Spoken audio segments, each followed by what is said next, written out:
गम के आंसू में मुस्कुराकर चलना पड़ता है। के आंसुओं में मुस्कुराकर चलना पड़ता है। इस दुनिया में चेहरा सजा के चलना पड़ता है। ऑपरेशन सिंदूर झाल्यानंतर आपले देशाचे नेते आदरणीय पंतप्रधान नरेंद्र मोदी साहेबांनी जे 2 दिवसात पाकिस्तानने जे धडा शिकवला आणि त्यामुळे माझी प्रेरणा झाली। फक्त तिकीट देऊन काही होत नाही, तिकीट देऊन जे रणनीती अपनायला पाहिजे ते रणनीती आपल्याला नाही। माझ्यामध्ये प्रवेश का करायचा त्याच्यावर एकच सांगतो मी, गम के आंसू में मुस्कुराकर चलना पड़ता है। के आंसुओं में मुस्कुराकर चलना पड़ता है। इस दुनिया में चेहरा सजा के चलना पड़ता है।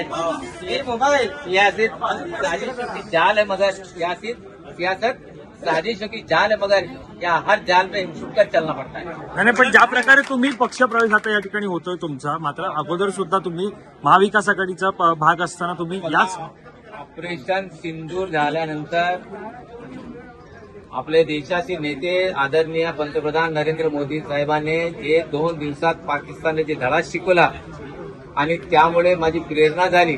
बघा, जेव्हापासून सिंदूर झाल्यानंतर आतापर्यंत आपली मेक इन इंडिया कंपनी आहे DRDO, जे आपण वेपन्स तयार करतात, मिसाईल्स तयार करतात, अग्नी असेल, आकाश असेल, हे जलवा आम्ही पाकिस्तानच्या विरोधात दाखवला। ते बघून 15 देशांनी आपला मिसाईल्स, आपले डिफेन्सची सामग्री खरेदी लागले। एका काळी असा होता की आपण रशिया, अमेरिका यांच्यावर डिपेंड होतो की सामग्रीसाठी, पण आता 15 देश आपल्याकडून वेपन्स घेतात। ही फार मोठी कामयाबी आहे असं मी मानतो। काँग्रेसकडून तुमच्या अगोदर काँग्रेसचे अधिक आमदार आलेले आहेत भाजपमध्ये, महायुतीचे आमदार आहेत, आता कसं जुळवून घेणार आपण? ते बघा, मी एक सांगतो की मी भारतीय जनता पार्टीमध्ये सेवासाठी आलेलो आहे, मी काही पदासाठी आलेलो नाही। मी स्पष्ट सांगतो, जे पार्टी जेव्हा येईल त्यासाठी करणार। काँग्रेसचं कुठे चुकतंय? कारण ज्या प्रकारे तुम्ही भाजपामध्ये यावं लागलं, रावसाहेब दानवेंनी आणि मुख्यमंत्री देवेंद्र फडणवीसांनी काय कानमंत्र दिला की तुम्ही भाजपामध्ये येत आहे? हे बघा, मी काँग्रेसमध्ये असताना दानवे साहेब माझे मित्र होते, अनिल सावे पण माझे मित्र होते, हे सर्व माझे जुने मित्र आहेत, पण पार्टी वेगळी होती। पण आता विचार असा झालाय की चला आता म्हणजे मध्ये मन की बात होती का? मन की बात नाहीये, मी काय म्हणतो, तर सेवा करणं हे आमचा धर्म आहे आणि सेवा करण्यासाठी भारतीय जनता पार्टीपेक्षा दुसरा कोणता पार्टी नाही, म्हणून आम्ही या पार्टी। ज्या प्रकारे तुम्ही काँग्रेसचे आमदार आहात, जे भाजपमध्ये पक्षप्रवेश करत आहात, मात्र कुठेतरी काँग्रेसचं चुकतंय असं वाटतं का?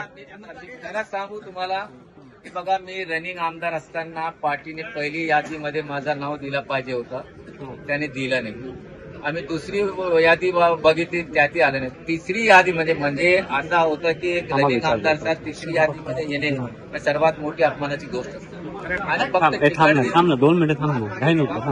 फक्त तिकीट देऊन काही होत नाही, तिकीट देऊन जे रणनीती अपनायला पाहिजे ते रणनीती आपल्याला नाही। तुम्ही गेली अनेक वर्ष काँग्रेसमध्ये आमदार आहात, तुमचे काही असे सहकारी आहेत का काँग्रेसचे, जे आता इथे येऊ पाहतात, तुम्ही त्यांच्या संपर्कात आहात, त्यांना इथे आणणार भाजपमध्ये?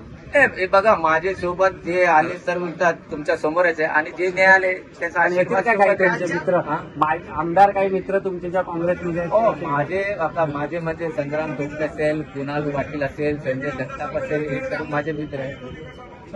सर राज्यात काँग्रेसची काय परिस्थिती आहे आता? तुम्हाला काय वाटतं काँग्रेसची काय परिस्थिती आहे? नाही, आता बोललो ना मी तुम्हाला, आता मी पुढच्या कोरंटे सर, एक प्रश्न असा सुद्धा आहे, तुम्ही ज्या प्रकारे पक्षात प्रवेश करतात भाजपमध्ये, काँग्रेसचं कुठे चुकतंय? कारण या अगोदर काँग्रेसच्या अनेक आमदारांनी भाजपमध्ये प्रवेश केलाय। सांगितलं की तिकीट वाटपमध्ये जे चूक झाली होती ते पहिल्या घटकात मला दिलं पाहिजे, आणि काँग्रेसचा एक भंडखोरी करून उभा राहिला, त्याला मॅनेज करता आले नाही, आणि भंडखोराने वेगळे मत आले, त्यावेळेला मत मी पडलो।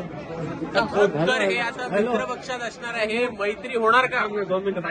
अर्जुन खोतकर आता मित्र पक्षात असणार आहे, भविष्य करू शकत नाही ना। हे बघा, असं नसतं, पार्टी वेगळी आहे, जे काही शिंदे गटात नाही, मी भारतीय जनता पार्टीत आहे। मला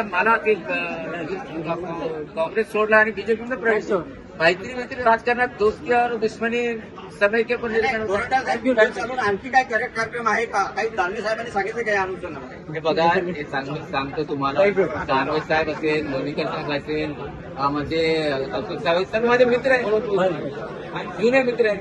सोशल मीडियाच्या भाऊ गर्दीत विश्वासार्हतेने चकाकणारे नाव म्हणजे लेट्सअप मराठी. नाही, सगळ्यांना, सगळ्या नागरिकांना ती स्पीच, ती right लेट्सअप आहे. वरील मुलाखती म्हणजे विचारांचा खजिना. त्यानंतरच्या निवडणुकीमध्ये मला सोडून गेले. बातम्या केवळ वस्तुस्थिती सांगणाऱ्या, न प्रोपगंडा, फक्त जनतेचा अजेंडा. क्योंकि आने वाला कल जाने वाला है, जाने वाला कल आने वाला है. राजकारण, मनोरंजन असो की क्रीडा क्षेत्र, महाराष्ट्राची स्पंदने संवेदनशीलतेने टिपणारे माध्यम म्हणजे लेट्सअप मराठी.